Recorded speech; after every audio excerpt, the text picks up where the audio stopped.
શહેરમાં ટ્રાફિક વ્યવસ્થાને લઈને વધુ એક વિવાદ સામે આવ્યો છે। શહેરના ઇન્દિરા સર્કલ નજીક ટ્રાફિક પોલીસે નિયમ ભંગ બદલ એક કારને વ્હીકલ લોક માર્યું હતું, પરંતુ ત્યારબાદ જે બન્યું તેનો વિડીયો હવે સોશિયલ મીડિયામાં વાયરલ ઝડપીથી થઈ રહ્યો છે। વિડીયોમાં ટ્રાફિક પોલીસ સાથે ફરજ બજાવતા એક ટીઆરબી કર્મચારી નજીવી બાબતે કાર ચાલક સાથે ઉગ્ર બોલાચાલી કરતો અને ત્યારબાદ લાકડી વડે હુમલો કરતો નજરે પડ્યો હતો।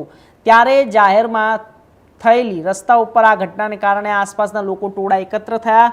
સમગ્ર વિડીયો ઘટનાનો વાયરલ થયો। સોશિયલ મીડિયા પર વાયરલ થતા ટ્રાફિક પોલીસની કામગીરી અને ટીઆરબી જવાનોના વર્તન અંગે અનેક સવાલો ઊભા થાય છે। કાયદાનું પાલન કરાવવાની જવાબદારી ધરાવતા કર્મચારીઓ જો જાહેરમાં આક્રમક વર્તન કરે તો સામાન્ય નાગરિક માટે ખોટો સંદેશ જાય તેવી ચર્ચાઓ પણ શરૂ થઈ છે।